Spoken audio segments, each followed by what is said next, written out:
Okay. Um, Looks like things are slowing down in terms of the entries, so I think we'll get started. Welcome back, everybody.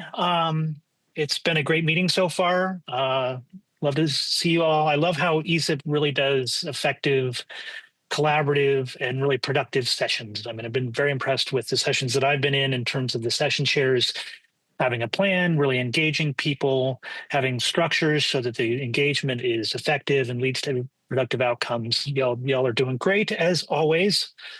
We go to the next slide.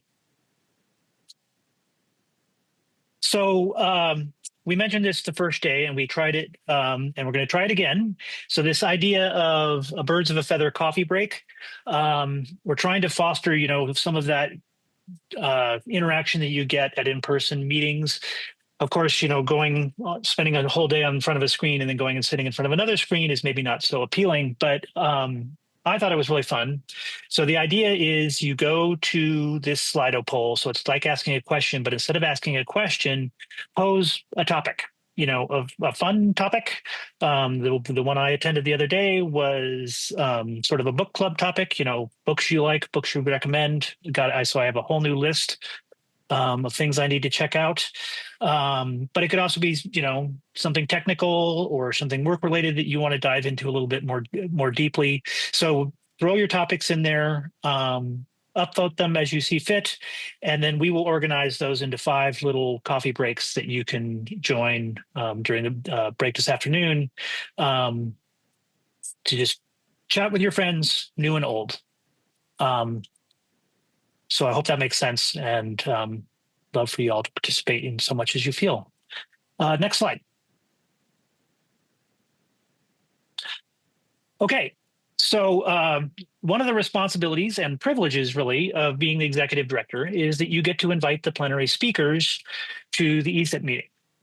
And so some years ago, I was working with this really cool group called the Maintainers, and specifically a subgroup called the Information Maintainers. We produced this really collaborative paper entitled Information Maintenance as a Practice of Care. Alicia just put a link to it in the chat. I think a lot of you would find it really compelling and useful. But anyway, I was thinking of the themes of maintenance and care were very relevant to ESIP in these turbulent times. So I reached out to Camille AC as someone who was involved with that, and I thought had especially good insights. And as I was looking her up, I discovered that she shifted gears a bit and is now helping organizations manage mindful, productive closings. And so I thought that was perfect. And, ESIP is certainly not closing, but we're going through a transition. And many ESIP members have experienced closings, not very mindful closings, unfortunately. But anyway, when I contacted Camille, she said, sure, I could give a speech, but wouldn't a panel discussion be more engaging? And I thought that was a great idea. And so Camille recommended a number of people, and miraculously, they all agreed to participate. So I've asked them all to say a few words about their experience with transitions. What are some of the practical things we should be thinking about and implementing to effectively navigate a transition? What sort of tools or techniques could we use? How do principles of maintenance and care affect all of this? And in keeping with our theme, what are some of the bridges we should be building and reinforcing? So they're all going to say a few words and then have some conversation amongst themselves, and then we'll open things up for questions. So be thinking provocatively. We'll have the Slido link up in a bit for you all to be asking your questions. You can read the bios for all the speakers on the speaker page, but I'll just give a brief introduction now. So Camille AC is a former tech worker who was very involved in advocacy for tech justice and tech for justice. And as I mentioned, she now helps folks navigate effective closures, and I think she'll say more about that. I thought the quote she has from Ianla Vanzat in her email signature was very apt. Today, I close the door to yesterday and open my mind, my heart, and my spirit to the blessings of this moment. Thought that was great. So Jim Fruchterman, our next speaker, is another tech for justice advocate, social entrepreneur. He leads Tech Modders, a nonprofit tech company. He's been involved in a number of activities that have been hard hit by the funding shifts at USAID. So I think he's going to have some interesting things to say there. He's also a MacArthur Fellow, which is impressive. Toby Hodges is with the Carpentries. I'm sure many of you are very familiar with the Carpentries. They have a lot of lessons for us, and he'll be telling us how to be dynamic and adaptive and deliberate. And I also think it's very appropriate that he's fond of punk rock. Sean McDonald is co-founder of Digital Public.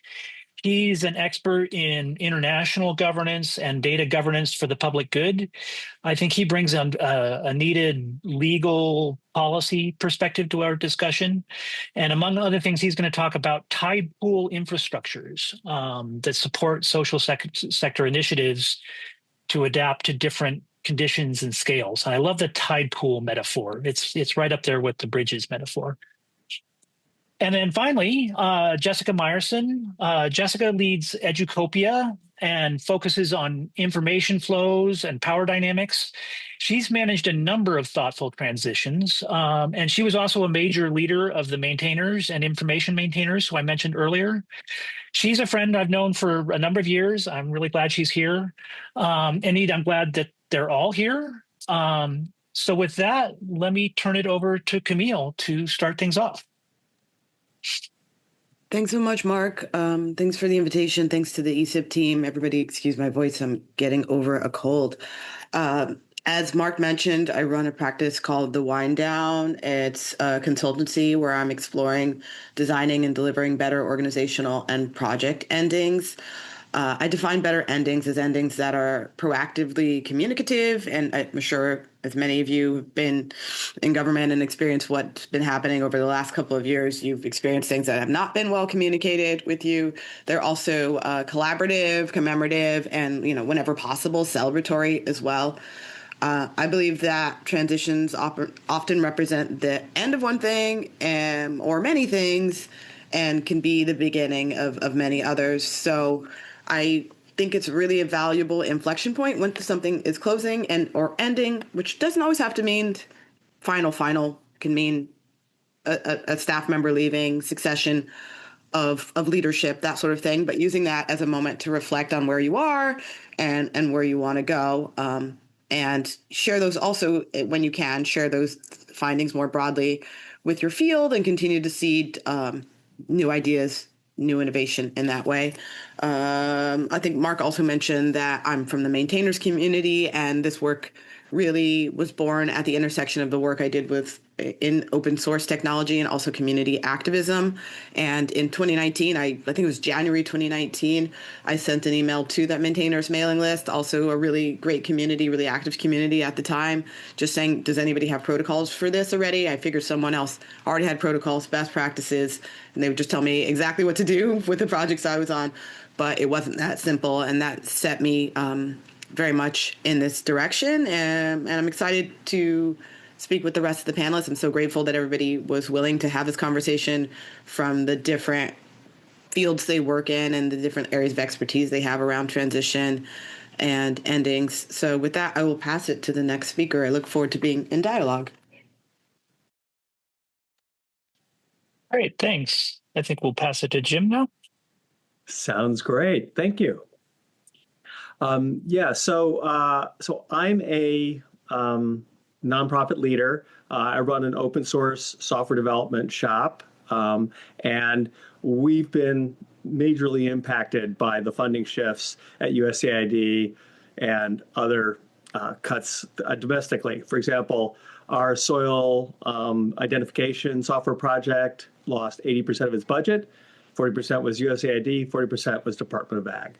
But we're not alone in going through this, and many organizations are needing to make major shifts as a result.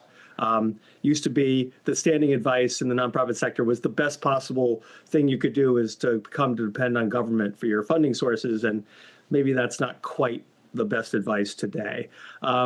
Many of my peers are shutting down their headquarters, spinning off country offices or programs as independent entities, pivoting to earn revenue generation, going through mergers and more. And my organization is just one of those many organizations that are needing to examine our options for a major restructure. Luckily, one of our big supporters, the Skoll Foundation, announced a $25 million pivot fund for current grantees that are affected by foreign aid cuts, both with fast response funding, 100K in 2 weeks, and funding for larger pivots. So Skoll got a whole bunch of applications. Majority of the applications were support to moving to more earned income and revenue diversification because of the concentration that people had. We received one of those grants and are currently going through the process of restructuring Tech Matters into 3 separate entities and programs, likely with 2 of our large programs being fiscally sponsored somewhere else. I'll note that we haven't announced this publicly as we work out the details. It's not a huge secret, but also we're busy in the middle of socializing this with our donors and partners. And by the way, people are being very supportive and understanding. People get that things have really changed. We also committed to talking publicly about our experience, sharing our lessons learned. We're not at the lessons learned point yet, but this talk is one of our first talks publicly about needing to go through this. Beyond that, as an open source software developer and someone who recommends open licensing wherever it's ethically possible, attending the Skoll World Forum last April and hearing about so many people shutting down either their organization or their programs, I and Steve Francis, who heads our work in climate change and soil, wrote Exit to Open, which is in Stanford Social Innovation Review. And basically, it suggested that everybody who is going through this should be open sourcing their intellectual property. So I know that this community knows a lot about preserving data sets, but I wanted to sort of expand that to any copyrighted material that you could imagine, software, educational materials, curriculum, reporting that, on what worked and what didn't work. And of course, one of the things I underscored is that the Internet Archive would love to take anything that any nonprofit organization wants to give them. So I think that we're just trying to both go through this process ourselves, but also say to people, I know you should have open sourced your stuff long ago, but now that you're shutting this down, there is no excuse not to open source your content. The public paid for it. Let's make sure that future people actually benefit from this, and that, who knows, maybe someone will pick up the torch and run with it with your openly licensed content and IP. So, and on to the next speaker. Thanks, Jim. Yeah, I think we're pretty good at open sourcing, but we need to be more deliberate about that, I think. Toby will take us next, and Toby has a few slides. Thanks, Mark. Hi, everybody. Yeah, I'm Toby Hodges. My pronouns are he, him. I'm Director of Curriculum with the Carpentries. And I'm joining from Germany, where it's already starting to get dark, so please forgive the poor lighting on my video feed. Next slide, please. All right, so the Carpentries is a community-led organization. We teach essential software and data skills to enable open and reproducible research. And I have the tendency to think of, or it's tempting to think of the Carpentries as an organization. I'm a member of the core team. I'm lucky enough to be paid to do this job. But really what the Carpentries is this global community of people who are teaching workshops and maintaining lessons and lots of other things all over the world. We're best known, I think, as an umbrella for our 3 lesson programs. You can see the logos for those on the screen now: data carpentry, library carpentry, and software carpentry. And each of those is taking a common approach to teaching the skills that they cover, but they target distinct audiences, and there's kind of an overlapping set of skills that each of them would teach. I won't go into the details of the curriculum here and those target audiences, but I'm happy to talk about it more for anyone who's interested later on. I think the most important thing to know right now is that all of those workshops under these 3 different lesson programs are taught from open source curricula. We try to make everything that we produce open source and freely available under a permissive license, and almost everything is under the CC BY attribution license. Okay, let's move on to the next slide, please. Okay, there's the CC BY logo. That's nice. All right, so our training model is built around this program of instructor training. You can see the label for in the middle there. That's a short training course that delivers a condensed set of evidence-based recommendations for effective teaching. And the instructors that complete that instructor training program and gain certification with us then join this global community of practice, teaching workshops and building capacity in their local communities. The Carpentries team trains and certifies the trainers who deliver that instructor training, and this is where things start to get really meta. So we have instructor trainers as well. And the Carpentries is also, the core team is coordinating, administering training events, and in general doing other things to facilitate the activities of the community. And all of that allows then the community to achieve this kind of impact at scale that helps us achieve our mission as a nonprofit. Okay, let's move on to the final slide, please. I tried to gather together here a few of the transitions that I can recall in the recent history of our community to give you all in the audience some impression of the perspective that I'm bringing, and perhaps some ideas for the things I might be able to talk about, and also some ideas of where I'm not going to be able to talk with any authority as well. I'll start. The first one here is really a transition that wasn't a transition. This is like a lack of one. Due to the changes that were made to the general terms for grants from US federal agencies last year, we made the difficult decision to withdraw a proposal that was in the final stages of review and I think very near acceptance for the NSF's POSE program. That was a $1.5 million grant that would have been transformational to an organization of our size, but we concluded that we couldn't accept those funds and we needed to walk away from it. And since then, we really immediately afterwards needed to refocus our efforts to figuring out other ways that we could generate income, bring in revenue from other sources.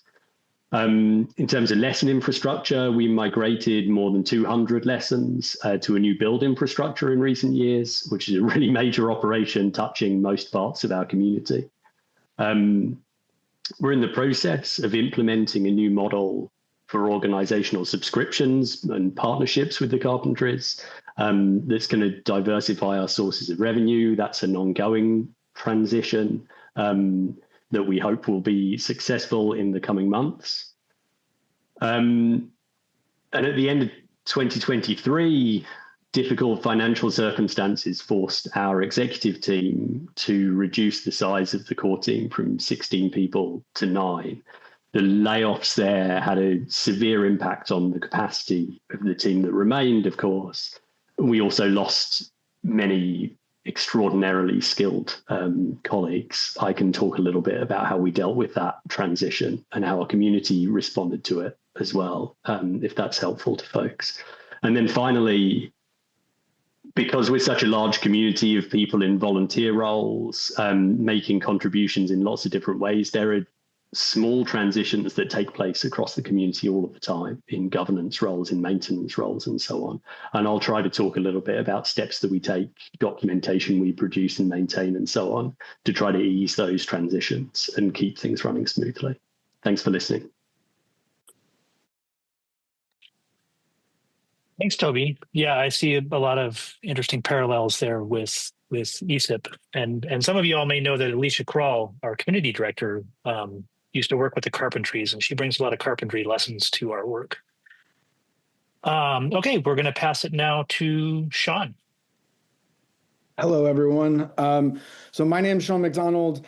I am with an organization called Digital Public, but I suspect here, related to work, we joined a partnership with two other organizations at the beginning of the year called Civic Strength Partners. And it is a group of organizations who have a footprint in international development and wanted to figure out how to be of best service to our community. So my work at Digital Public, as described, has been about building public interest digital and data systems for a long time. Before this, I worked at an organization called Frontline SMS, where we built open source software that ended up in about 190 countries and had all the open source headaches that we have come to love, and all the benefits as well. I really want to talk to you about kind of two things that feel important in this moment. And one is a message of kind of hopeful humanity and community. Our experience at Civic Strength Partners so far, we've engaged with about 300 organizations. We've made merger matchmaking suggestions to about 50. We've been able to support I think more than 10, less than 20 organizations in a very direct capacity. And so one of the things that we've found is that there's an extraordinary amount of infrastructure, creativity, services, and expertise for people in this space. People have been working, people on this call, people in this community, and people not in this community have been working on helping social sector organizations scale and descale all over the world. And I think that idea of scale is also one way to absorb and maybe metabolize some of the systemic and ecosystem-wide shock, right?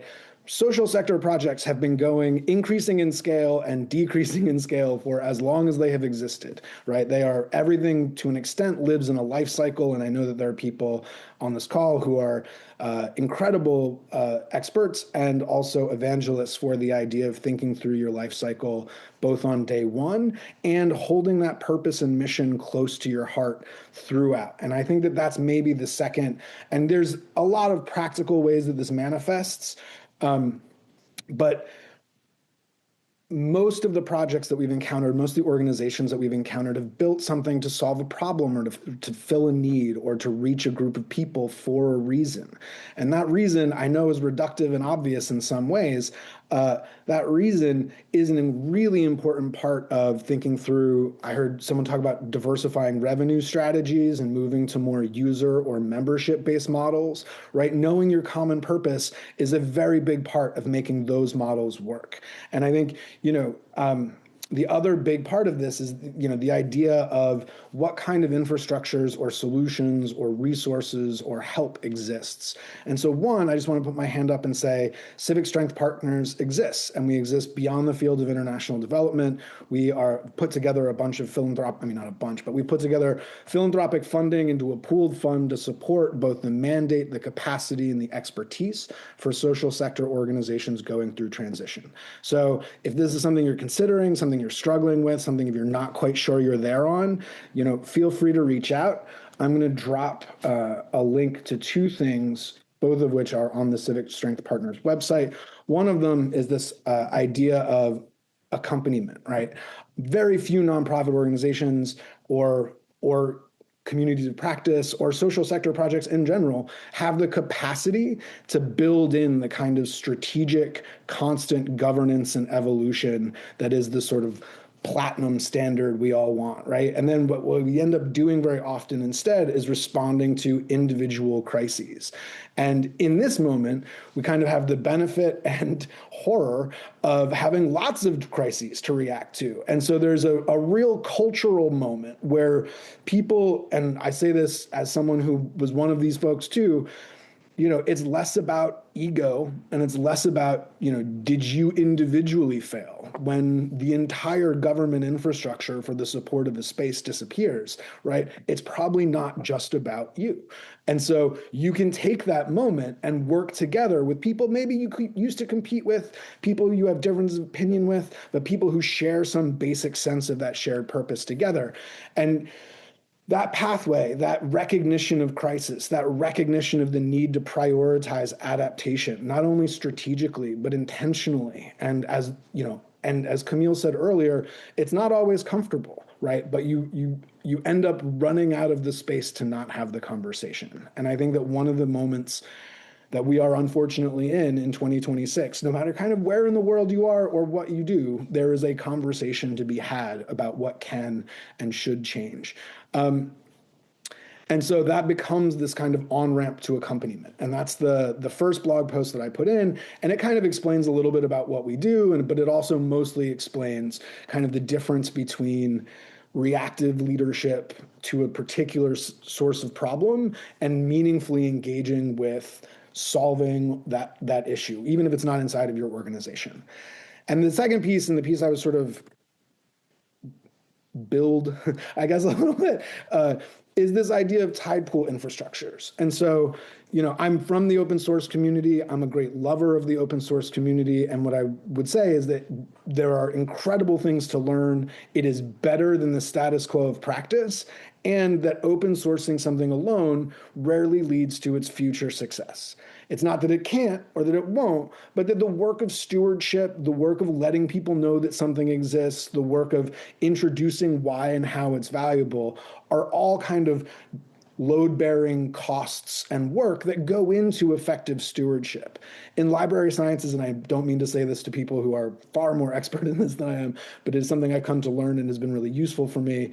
There's the kind of preservation archive space, right? There are preservation-based libraries that are just going to hold as much as humanly possible. And I think like the Internet Archive, for example, is a really beautiful example of a preservation-based archive. And then there are kind of access and use-based archives, right? And that's where you go from kind of the entirety of what is possible to produce and hold, and you go more into what is relevant to solving a specific set of shared, felt, lived, and needed problems, essentially. And so access-based archives, Jim mentioned metadata earlier on. Metadata is one of those great ways that you can start to build pathways to reusability, as this group knows better than most. But it is only one, right? And so finding out how it is that we keep the information that we're producing not only present and accessible, but also useful to a future set of users and a future set of problems are different kinds of work. And so this idea of tide pool infrastructures is that there are a whole bunch of organizations. Jim mentioned fiscal sponsors. Those are one of our favorite examples. A fiscal sponsor is not a dedicated management team focused on your organization specifically, but they are an incredible set of resources for being able to take care of basic operations, giving things that are essentially projects a stable organizational home. And so this idea of tide pool infrastructures is really tied to this idea all the way back at the beginning that everything we build has a life cycle, right? And so not only are we looking for kind of tide pool, and I should have explained, tide pool metaphors, tide pool infrastructures as a metaphor is this idea that when the tide goes out, right, there are pools that capture and sustain life until different tides come back in.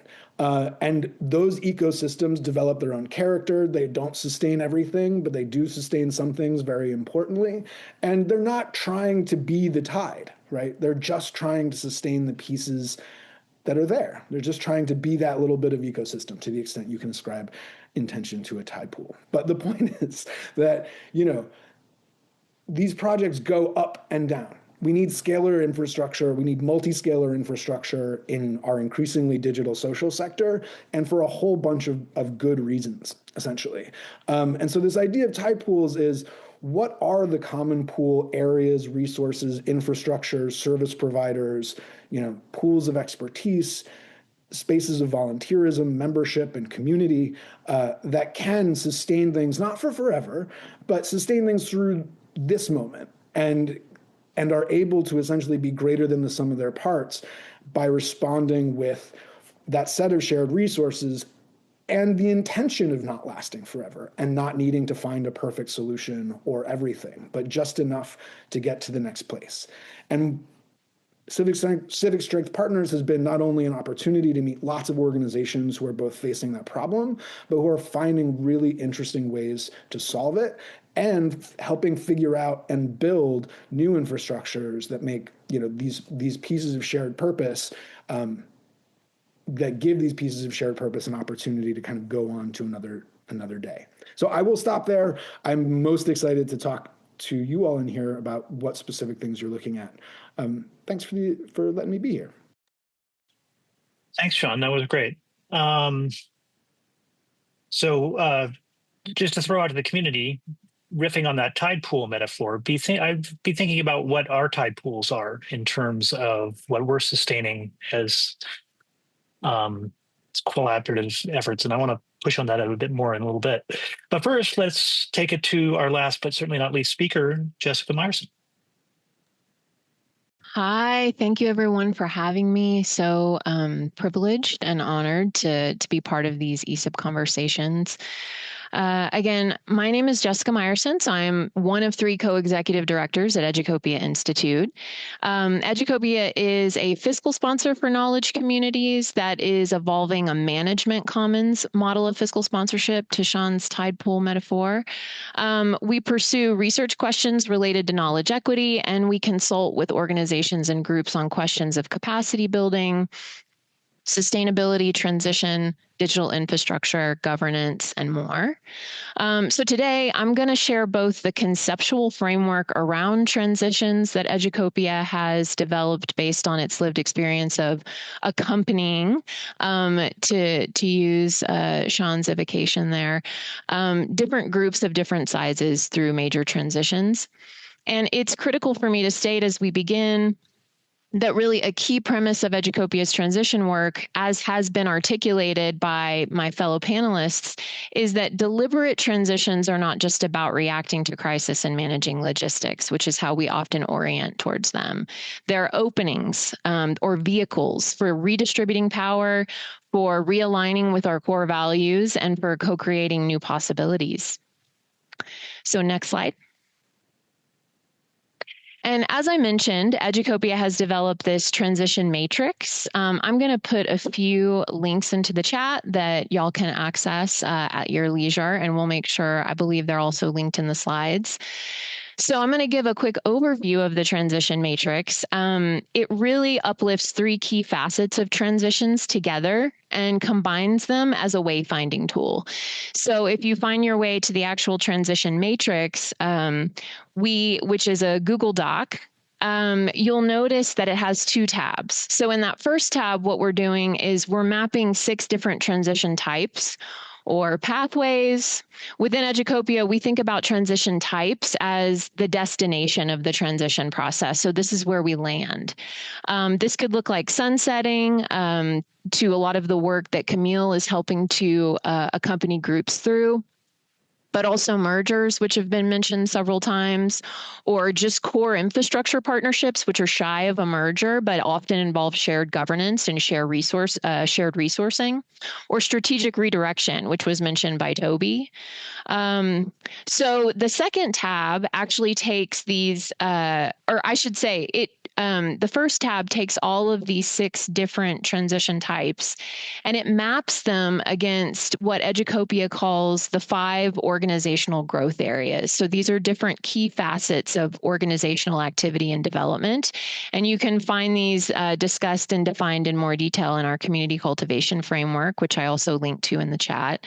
These include governance, finance, infrastructure, engagement, and vision, all of which have been mentioned so far. And so the matrix also in the second tab takes those 5 organizational growth areas and maps them onto distinctive phases of any transition process, regardless of the final destination or where it lands. So that's identifying signals, or what we call precipitating conditions, the things that catalyze a transition. Then you have the sense-making phase, which is where we literally make sense of what those precipitating conditions mean for our group or organization. And we translate that into designing an actual transition plan. So getting specific on timeline, the sequencing of activities, and who's responsible, accountable, consulted, and informed. Implementation of the plan comes next, not surprisingly, and then you have stewarding what follows, which has also been discussed by my fellow panelists. So I used the term wayfinding tool earlier, and here's what I mean by that. You might say, oh, based on the definition, I think my group is in the sense-making phase. And so what types of questions do we need to be engaged with, or do we need to be asking in the sense-making phase as it pertains to, say, the governance growth area? So just to ground that in an example, if ESIP is in a sense-making phase, where we've identified the signals or triggers that are catalyzing the transition, but we haven't quite determined what they mean for us yet. In the governance growth area, we might ask a question like, how do we surface different interpretations of what this transition means for authority and decision making? Or alternatively, what governance practices or metaphors like stewardship, which was brought up earlier, or shared leadership might help us make sense of our new realities? So locating your organization or group in the matrix actually provides some immediate support and clarity in the pacing and prioritization of transition activities. Next slide, please. And I also wanted to give a little preview. This is just 3 tools. They're usually the first set of tools that we engage with groups and organizations that are starting to navigate transition. And these help bring the matrix to life. So these also build on each other. So tool 1 is the transition runway calculator. This helps you to assess the time frame you have for transition. So it gives you a clear picture of what your constraints are in terms of timing as you're starting to design your transition plan. Then this leads into a different question, which you can use the community mapping tool for, which is, given the runway we've calculated, who can help? So you can use a very simple 4-quadrant mapping tool for this. Who's feeling the impact the most? Who's positioned to advocate? Who do you communicate with often? Who do you wish you could engage with more? And then we have the third tool, which is a state of narrative. And this is really intended in its first iteration as an internal document. So this is where and it should not be more than a page or a page and a half. So this is where you describe the current situation concisely. You name the signals and conditions motivating the transition. You articulate the runway you have for the transition. And then you might even briefly name the stakeholders you'd like to activate in supporting you through the transition.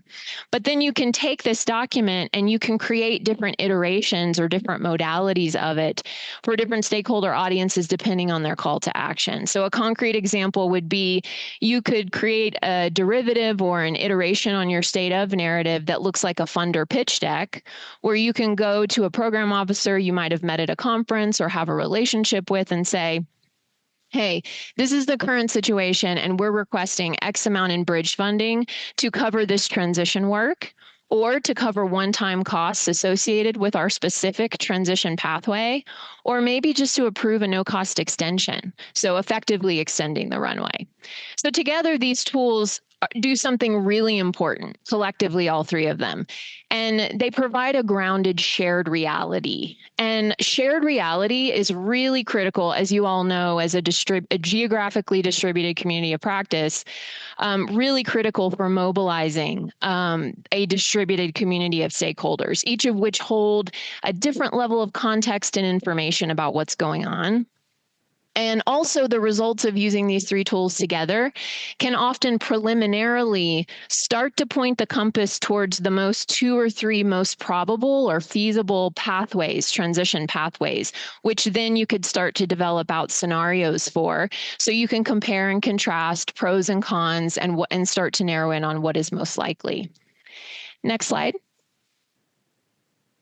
And then finally, when Mark was giving us all some context about the plenary session, I believe he mentioned this earlier, he voiced curiosity about applying preservation principles to communities. And given everything that we've talked about, both my fellow panelists and some of the materials I've just introduced to all of you, I just wanted to offer, an alternative question to guide the thinking, which is, how does embracing transition, iteration, and transformation support the vitality of our communities?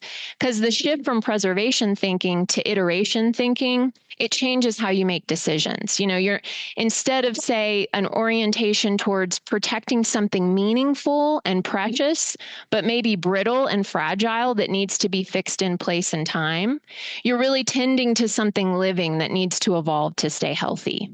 And you can see how the organizational growth areas are actually really useful tools for structuring your thinking about this. And so I would have a reflection question for ESIP leadership, at all aspects of the community, including working group chairs, working group members, and all of the ways in which leadership is manifest inside the community. when you're in planning meetings, which column do your columns naturally or questions naturally fall into? And what would it take to shift the questions you're asking towards the transition, transformation, iteration column? Last slide. So ESIP's greatest strength, from what I can see on the outside, but closely adjacent, I would argue, is you're not a single organization navigating a transition. You're actually a distributed commons that's capable of continuous iteration. So the question isn't whether ESIP can preserve itself through the moment. The question is whether you can use the moment to iterate a stronger, more adaptive form of collective infrastructure. So I just want to say thank you again for having me, and also would be really thrilled to talk with any of you in more detail about your personal, organizational, and community transitions. So grab a time for an office hour, and I look forward to the discussion. Thank you. Wow, Jessica, that was great. A lot to think about there, but that's super helpful, and certainly for the board, but I think for many of us in the community to have that sort of framework. We've been thinking about a lot of these things, but to have this framework to be deliberate about it, I think is super helpful. So yes, applause. Good job, all of you. So please put your questions, your provocations, your thoughts in the Slido, but I wanted to let the panel chat amongst themselves first to start. But before we do that, I just wanted to let you know, Toby, that our currently top voted comment in Slido is appreciation for what the Carpentries did. Integrity has no price. So that's that. We admire you. So I'll just sort of chat amongst yourselves, but I think maybe one way to sort of think about it is there something in particular that another panelist said that resonated with you, and why?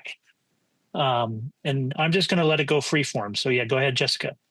Yeah, so different folks, different of my colleagues talked about open licensing for the intellectual property associated with everything you've done up to your transition, but also any documentation you have of the transition.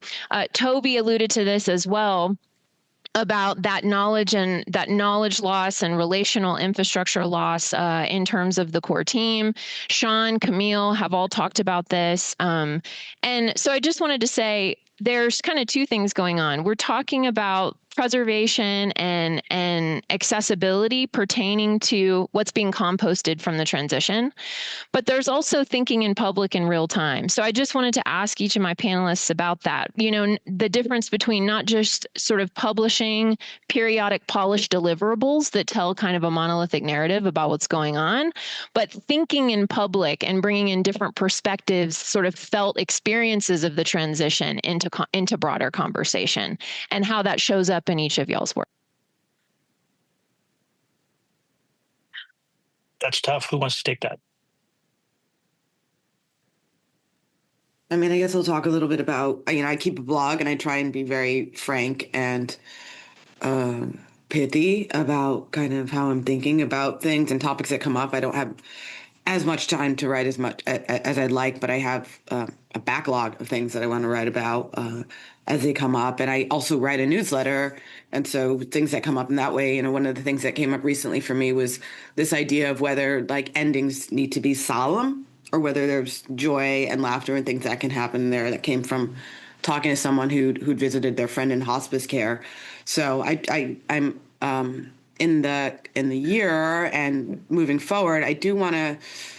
I think I've talked to Sean even about this. I was like, I want to do a podcast, but not if it's serious. Like, I don't want like NPR voice type. I was like, if I can be kind of irreverent and funny and my natural self and kind of call things out as they're happening, I would love to use that. And I'd love to see more people in movement spaces and social change, like be irreverent, be funny, be pithy, be edgy, as it were. There's so much going on. It's so wild. And I've just heard a lot of sadness and anger and frustration. But, I think there's humor, there's joy, there's camaraderie that's to be modeled. So I love that question of how people are kind of doing it, like airing their dirty laundry and doing it in public. And I'd love to see more people do that. There's organizations I think that are doing an interesting job of it. Stupsky Foundation during its It's spend down period. And Compton Family Foundation, I think, was pretty good at it too. There's just Whitman Institute also, and they really seeded the field, particularly with trust-based philanthropy and the work that PM Fonte carries forward. So yeah, that's something that I try to instill in every closure that I accompany, and also try to instill. I think the best endings start at the beginning. So with organizations, just already like everything you're doing is, leave it all on the stage, as it were. Particularly organizations that start intentionally, like how can you just keep sharing what you're learning, what you're doing in very vulnerable ways all the way through, because that's what it's all about, is the stakeholders and the communities that you're serving. So what are you hiding? And somebody made a point about this. I don't remember exactly who it was, but that transition from and that opportunity, I think maybe it was Jim, transitioning from competition to collaborators, like I think the funding landscape has made so many people be like, what do we do? What's our edge and all this stuff? And it's like, how can we work together? I think is really so critical. And I think being open about your challenges and what you need is a great way to start collaborating. And I'll pass. One of that exact point, I think, first of all, the joyful point, and there's a humility to solving a limited number of problems that technology in particular kind of is coming to late in life, right? But that we can, being rooted in a community, only solving one problem, we somehow think like, oh, only one problem. Solving one problem is huge. And if you can solve that one problem really effectively, it's elite level problem solving, because very few things stay solved, very few solutions scale, so I do think that there is this really important kind of we have to be able to root our work back in the communities that motivated us. And I think shared purpose, not to James Scott seeing a state, but this idea, it is one of the shared interests are kind of one way that I think about communities and where they come from. The other thing that I just wanted to say is that at a technical level, you'll see me kind of advocating for governance and communities of practice a lot, both in this call and in general. It's even regulated professions that have multiple dedicated institutions to this have a real big governance gap between the kind of realities of practice and how we set status quo and teach people who come into these spaces. And I think that, Jim mentioned in the comments to the icebreaker question earlier on that he's going to spend a lot of this year teaching students about how to do this well. We started a clinic, we got some NSF support somehow still going, knocking on all the wood, but, with certified professionals about how do you realize essentially your heightened level of privilege in the way that you adopt and use technology, in the way that you wind down data sets, in the way that you don't take commercial opportunities that are available to you because they would lessen the integrity of the core thing that you do. And that has been a really interesting, we think the issue is cybersecurity and privacy, and it's but how many maintenance hours did you, procure from your vendor, for example? Anyway, it's just to say that I think both living out loud, but then also recognizing intention as a kind of operational cost or a real body of work, I think is super, super critical, because we may build things that we want to go do something. And I believe in Kismet, and we're, kind of all of the incredible examples of people finding the things that they need to solve those problems. But I would also say that if you really want something to achieve a particular purpose, that is a work-intensive, community-intensive, organizing-intensive process. And so it can take a lot of forms, but also finding these institutional alignments and these communities that have come together to represent collective interests, whether they're institutionalized in professional governance or they're communities of practice or communities of learning, are all, I think, really, really incredibly important parts in terms of just living the practice out loud.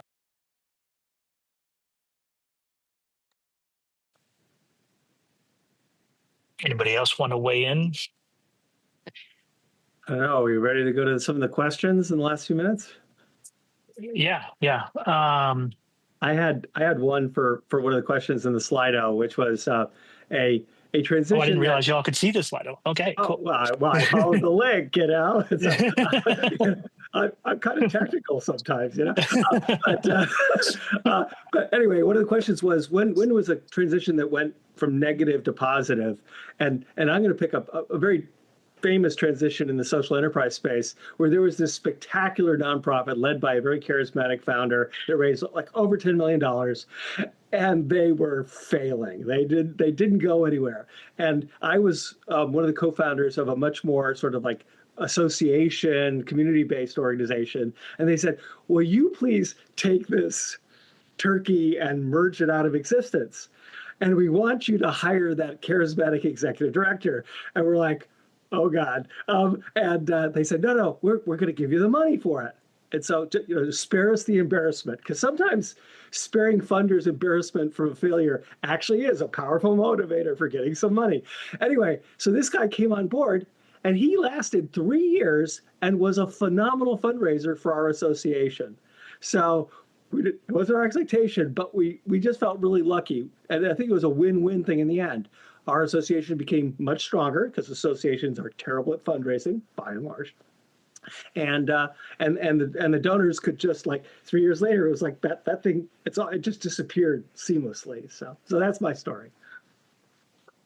That's great. Yeah, I think that resonates well with ESIP. As we have just hired a new executive director, no pressure or anything. Anybody else want to comment on the positive to negative, or negative to positive rather?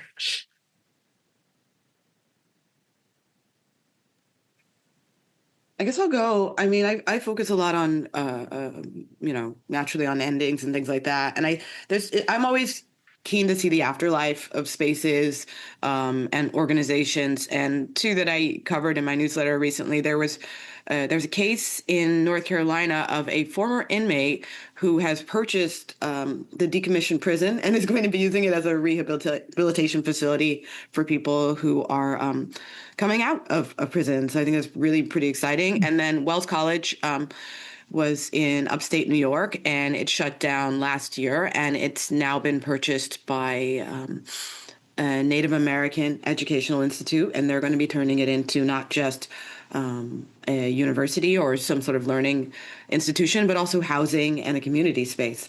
So I think the afterlife of spaces is something I'm always really interested in, because I think a lot of times, particularly when physical structures are being decommissioned, people think it's just going to lie fallow. So I'm always really enthusiastic when things become something new and really are responsive to what the community needs at that time.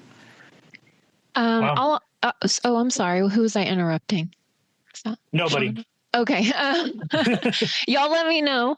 I just to kind of follow the lead and highlight a positive to negative transition inside of a different type of transition, which is actually incorporation, moving from more of an informal, very intimate, sacred, multi-decade group, mutual support group, to a 501c3 organization.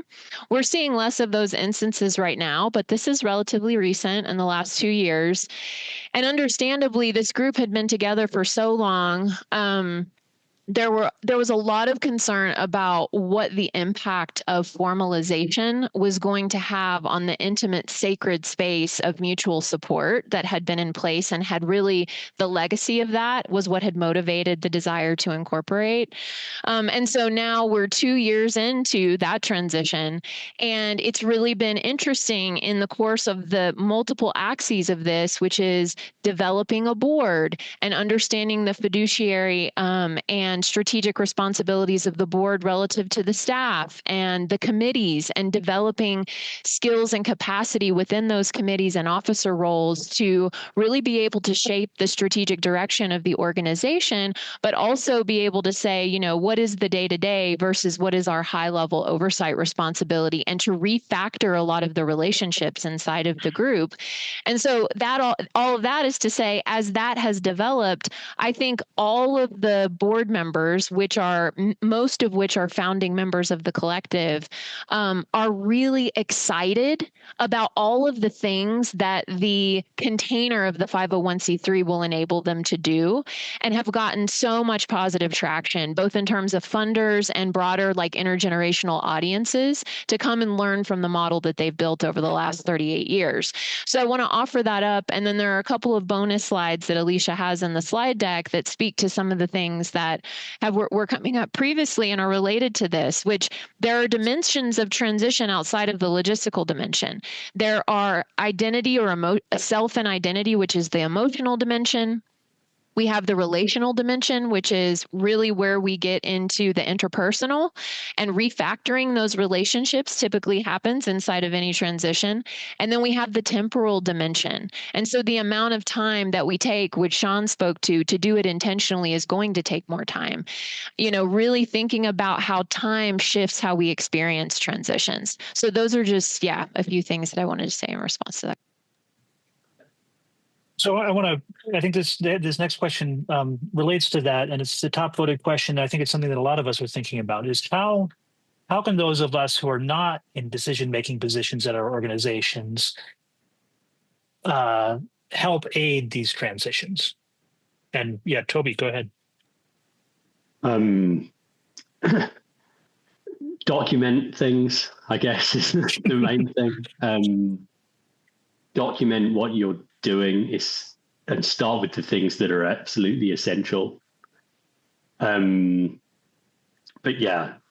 document what you're doing and how you're doing it so that there's a record of that, I suppose, depending on when circumstances change. And then I guess I'd add to that, if you're in a position to do so, advocate for the importance of your colleagues doing that as well. But even if you're only able to do it for your little part of the whole thing, that's still going to have a positive impact.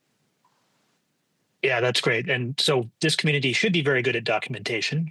But a point that I've been making, and I think it's the community at large has been making, when we're talking about what I call the data crisis, it's the most important thing to do is preserve the people and the knowledge. The data are worthless without the people and the knowledge. So documenting that is certainly very helpful. But Sean, you had your hand up.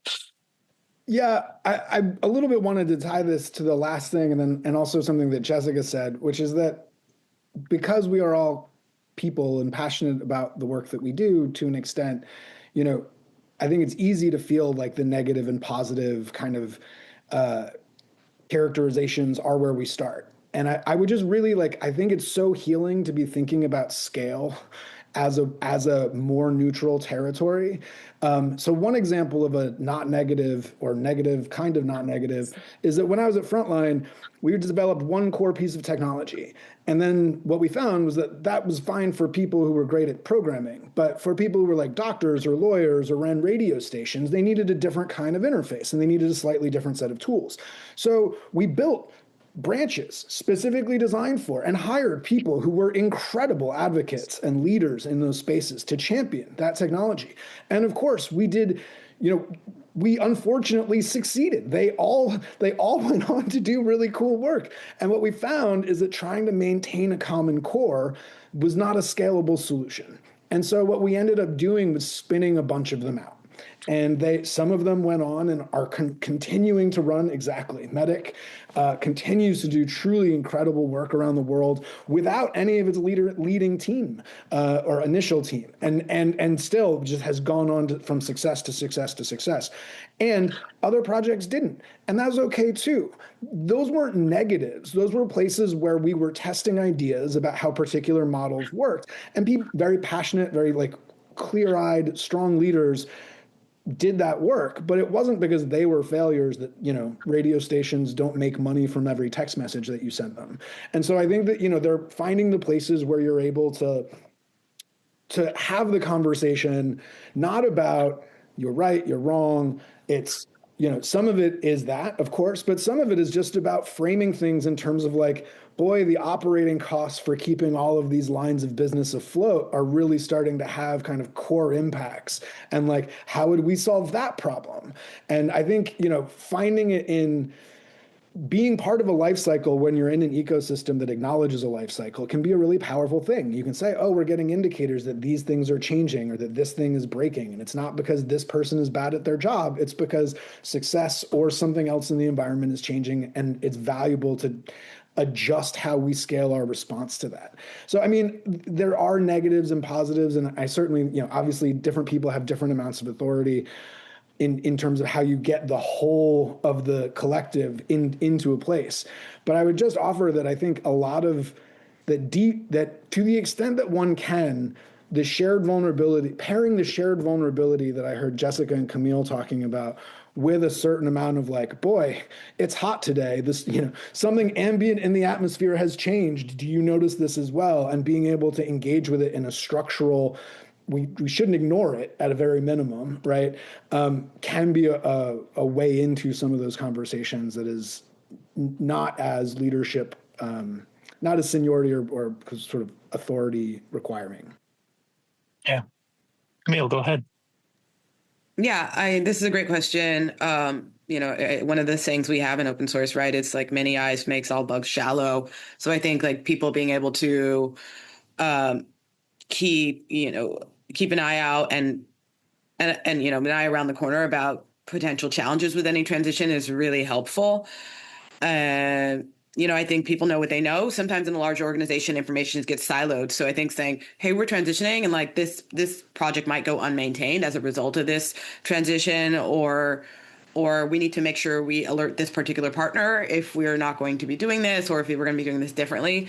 I think all hands on deck for any transitions as much as possible is important. I think it's also really important to advocate for yourself and like if your corner, like if you're representative of a larger group in a transition, it's just saying what you need for this to go well. What does a great version of this transition look like for you? And just bringing that to the fore. You may or may not get it, but if you don't bring it up, you probably won't get it. So I think that's really important. And then also, I guess finally, just like encouraging transparency. The best endings I've seen, and my main work is ending, so that's what I'm talking about. But transitions in general are really born of teams that are like high trust, high transparency.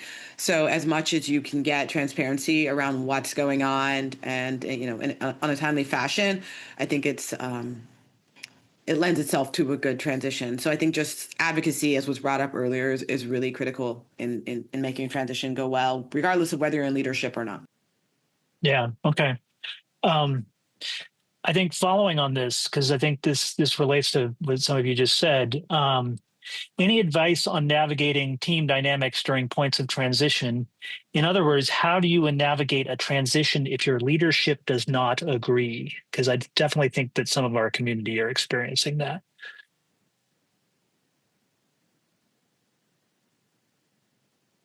Stumped you all. I mean, I'll build on what Camille was saying about self-awareness. So I think in moments where we are, and this has been a common theme across the panel too, and communities of practice are experiencing, compound effects of transitions because you have them at every scale. You have individuals, to your point, Mark, going through transitions of their own. We might have like new parents. We might have people caretaking for their parents. We might have people facing whatever personal challenges. Then within their organization, they're responding to transition happening there, whether it's being like faced head on and transparently, or whether it's being responded to from a place of like fear, anxiety, and kind of battening down the hatches. And then you have all of that going on inside of communities of practice. So just acknowledging where our locus of control is really important. So we all can be choiceful in any moment. I know that sounds aspirational, but it's not. In any given moment of duress, if we can utilize some practices and build skillfulness ourselves as individuals, that actually really makes a big difference, gives people permissions, and even helps to influence the conditions in which our colleagues are operating, right? People pick up on that skillfulness and also that presence. So I would say we don't have to change. We don't have to have everything moving with us immediately. We don't have to have all these really positive signals that things are going to start, the ship is going to start turning, and we can trust our leadership to give us regular updates, even if they don't know the answer. Because, you know, I would say that to Camille's point on transparency, regular information and being explicit about what we know and what we don't know is better than perfect information. So, all that being said, any individual inside the system, regardless of their positionality, can really tune into their locus of control. This could be as simple, to use some emergent strategy principles, as the large is the small is the microcosm of the large is a reflection of the small. So when we think about those different dimensions of transition, and the emotional is the first, and it's self and identity, what we're really talking about that feeds into the relational dimension is, I do actually get to choose today how I show up inside of this situation. I do get to choose if I get curious. I do have some choicefulness about the extent to which I allow this situation to hijack my executive function and my imagination and prevent me from visioning alternative futures. So it's not like the situation we're currently in socially, which is that our healthcare system offloads all responsibility to the patients.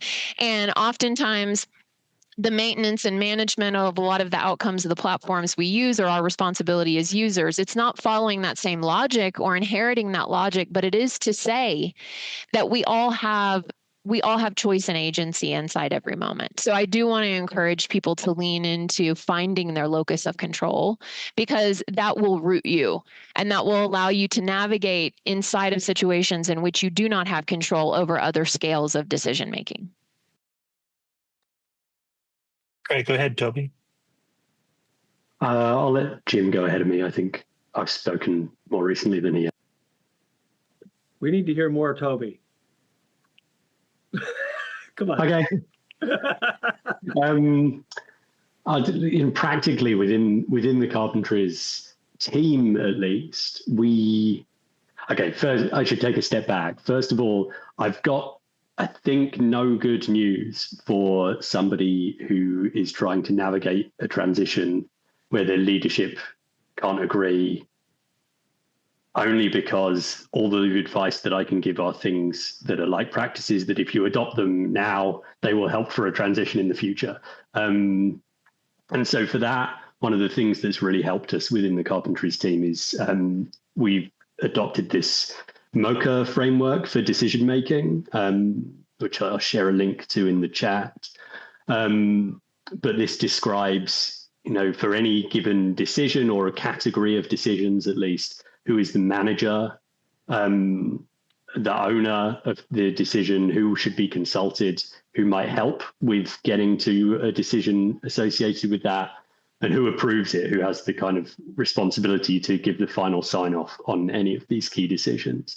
And then we have a document that we maintain within the team that describes various different categories of decisions that could be made within the organization, and lays out really clearly who is within each of these roles, the individual team members, the executive team, the team leads, and so on.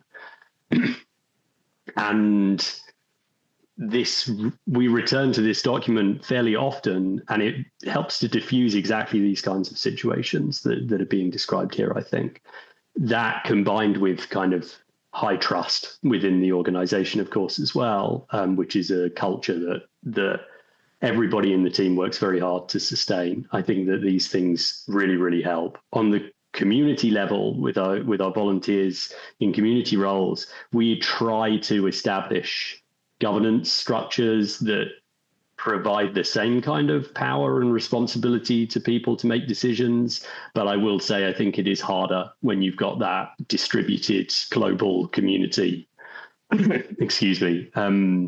So I don't know that we found the special sauce for that, but for the core team, at least, this is working very well. And I would say, ideally, in a moment of transition, the team, the community, the leadership come together, communicate really well, try to make the best of the situation, go back to their mission and their values. I think the question is, what if that's not happening? And to Toby's reality point, who's got control of the money in reality has an awful lot of power. Now, when you're going through a transition and you're not handling it well, your traditional leadership, your executive director, your CEO, is less in control of the situation. And there is this, and the board, the governing board, assuming that they're actually showing up for the job, actually needs to make some of these difficult decisions. And it's when you're having a transition, especially if you're going to be losing your CEO as part of the transition, that the board has to be open to other voices. And so, appealing to the board is not a winning strategy in a sustainable organization as a tactic. But in this moment of transition, if you really think that the leadership is taking it in the wrong direction, you owe it to the community to speak up, especially if you feel like you're representing a significant set of stakeholders in the community. But where's the money ultimately is going to make a big call on this. And then you can also fork later if you have to. Yeah. I was just going to speak. I mean, I think the question could be read a lot of different ways. It could be that the staff sees like there's a clear need for a transition. I know of some like that where they're particularly around 2020, 2021, there were a lot of things related to social justice in organizations where the staff was kind of like sort of grassroots groundswell and trying to force the leadership in a certain direction that they maybe didn't want to go. And in the cases I dealt with, of course, they did close. There's also a situation I've encountered where the directors don't like each other. I'm dealing with a situation like that now where the organization is well-funded, well-supported. People love their work. The two directors do not like each other anymore. And that's a challenge in their closing. And then you have situations I've seen where the board is looking at the numbers and then telling the CEO, this isn't viable. But the CEO is like, yes, it is. It is viable. Here's like some other, like I'm making the math in another kind of way. So there's a lot of different ways. And the way you handle those really does vary depending on where the disagreement lies. I've also seen board members disagree, even though they've decided they want to close. How they close, the reasons for closing, the narrative around it also is a challenge. And I would say in those cases, you have some great people here that are a neutral third party that can come in and help to negotiate some of those things, and I think that can be helpful. Sometimes people have to leave. Certain people have to leave. If you're focused on a particular transition and there's a groundswell of support for that transition, and there's like a very vocal minority, sometimes figuring out how to manage that person peacefully out of proceedings is what needs to happen. Kind of to the point that Toby mentioned, where it's like those are lessons for the future about how to do this in a more, with more finesse in a future situation. But there's a lot of different scenarios where disagreement can arise, and there's not always a peaceful way forward. I also mentioned I'm just started reading a book called Collaborating with the Enemy: How to work with people you don't agree with, like, or trust. And it had me at the title already, so I'm looking forward to what I learn about that, because I think there's going to be, moving into the future, a lot of collaboration we're going to have to do with people we don't agree with, like, or trust. Yeah, no, in human rights, today's enemy could be tomorrow's partner in peace. So you have to leave some bridges open. For what it's worth, functional shared interests are really like one of the building blocks of nonviolent conflict resolution, both in workplaces and in armed conflicts.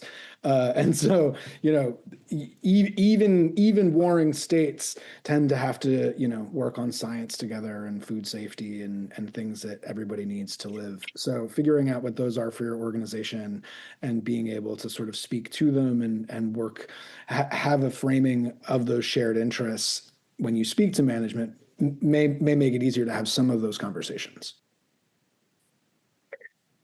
Thank you all. We've got a lot more questions. I don't think we have time to get to all of them. If you want to respond to any of them offline, we'd certainly appreciate that. I think maybe just to close things out, I just wanted to give you all an opportunity for like one last takeaway that you want this community to think about as we go forward navigating our myriad transitions. I'll let you all go in any order you want.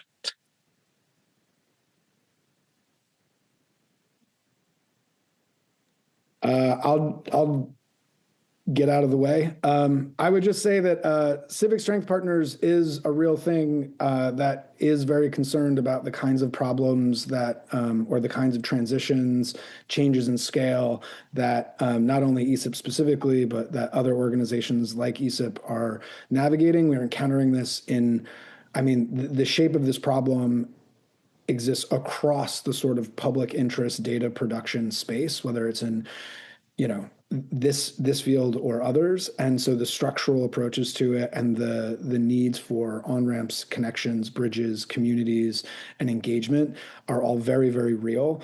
And as Jessica and Camille and Jim and Toby and others have been saying, the personal is very much also the professional. And so taking the personal seriously is something both that we care about from a mission perspective and because we are also the people dealing with all of this. But if there are ways that we can be helpful, it's just to be super clear, this is pro bono. I'm not like selling like consulting services. This is like a mutual aid kind of vibe. So if you are available and or interested, please do reach out. We would love to be of help or as little waste of your time as possible.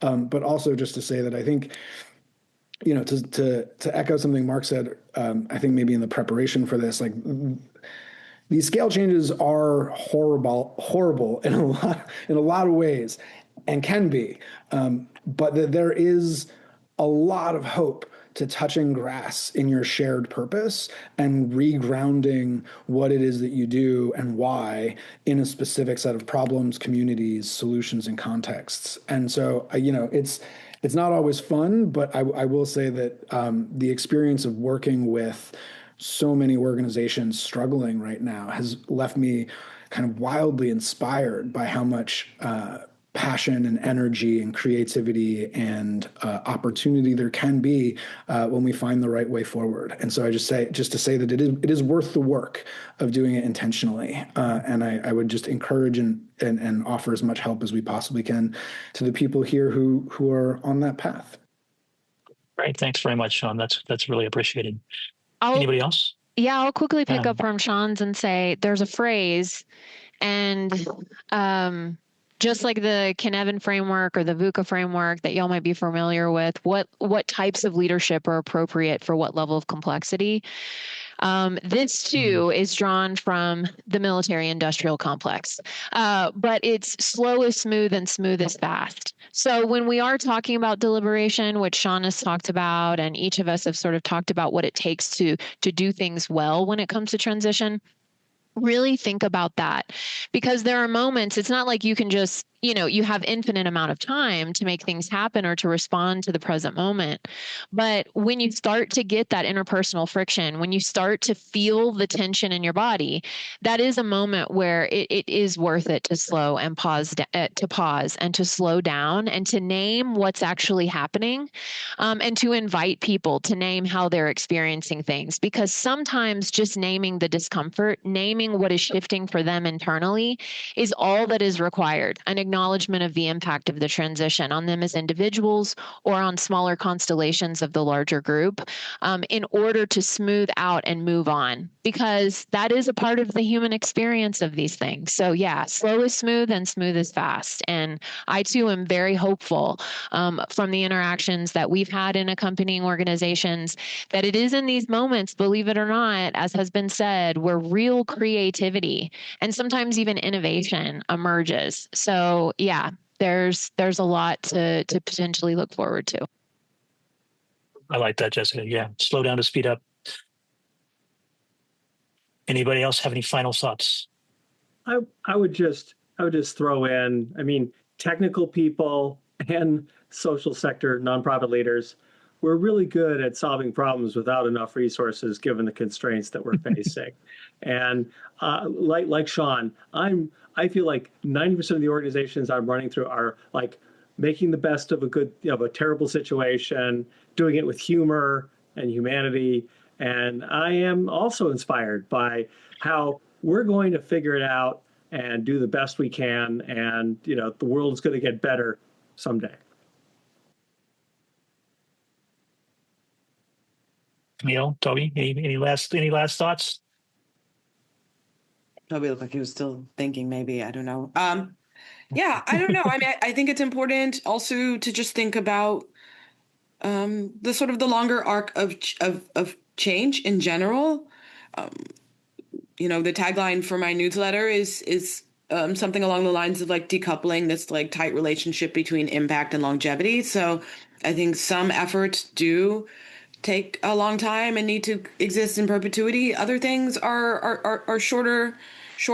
And Sean spoke a little bit about intention and that level of focus and how it really matters. And you don't have to boil the ocean. I think people that care a lot, which, people that are looking at environmental change, social change, all sorts of change, sometimes are like, the problem is so big. You feel guilty if you're only hammering at one small aspect of it. But that hammering at that one small aspect does matter.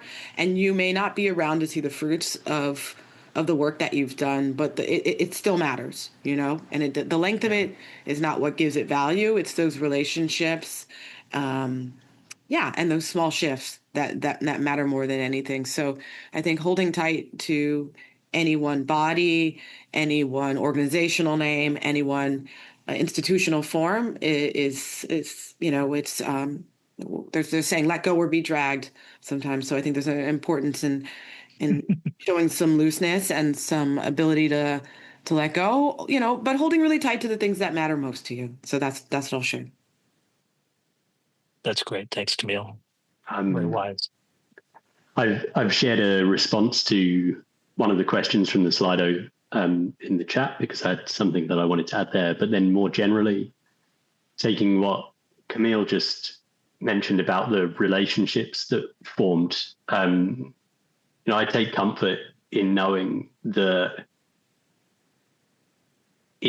even if the carpentries disappeared altogether in terms of like the core team that I am part of having to cease to exist due to lack of funding, we'd have all of those resources openly licensed and so on we've talked about already. But the thing that I really take comfort in knowing is that it's that community that is built around all of that stuff, the connections that people have made all over the world, that I know those folks will continue to talk to each other and seek each other out and connect with each other. The carpentries as a community, as I like to think of it, like lives on regardless of what happens to the core team. It gets harder for people to connect. Of course it does, without those people facilitating that centrally.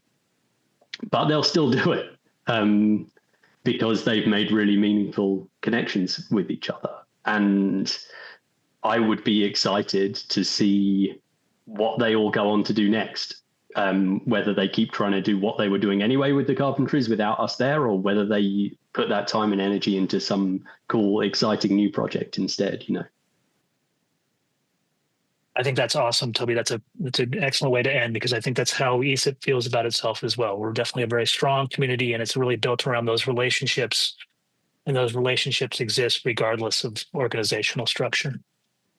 Thank you all very much. Very provocative, lots to think about. Got some great resources, maybe following up with some of y'all individually, but really appreciate the time and thoughtfulness. So yes, applause. And Zoe, could you just bring up the slides for the last little comment? So thank you all. Thanks for your feedback. Hope this sparks some conversation. Just wanted to remind you all that, so we have breakouts coming up next, and don't forget our coffee break our chatty coffee break in the second coffee break this afternoon, Eastern time. But then also just to remind you that tomorrow is our awards ceremony, where we recognize some of our people and groups who have been doing some incredible things. And that's how we will wrap up this January ESIP. So I look forward to seeing you all there, and I'll see you all in the breakouts in a little while. Thanks again, and thanks again to our panelists. Thanks so much. Thanks, everybody.